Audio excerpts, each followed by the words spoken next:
السلام علیکم ناظرین، آپ دیکھ رہے ہیں سرعام CID نیوز۔ میں ہوں پروین۔ خبر شامل کرتے ہیں شیخوپورہ سے، جہاں سے ہمیں رپورٹ کر رہے ہیں رانا رمضان۔ ان کا کہنا ہے شیخوپورہ تھانہ ہاؤسنگ کالونی کی حدود کمبو مارکیٹ میں ڈکیتی کی واردات۔ شیخوپورہ موٹر سائیکل سوار 3 ڈاکوؤں کی موبائل شاپ پر واردات۔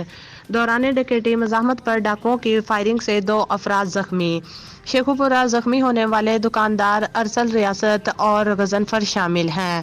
شیخوپورہ زخمی افراد کو ڈسٹرکٹ ہیڈ کوارٹر ہسپتال منتقل کر دیا گیا۔ شیخوپورہ ایک ڈاکو شہریوں کے ہتھے چڑھ گیا، درگت کے بعد پولیس کے حوالے۔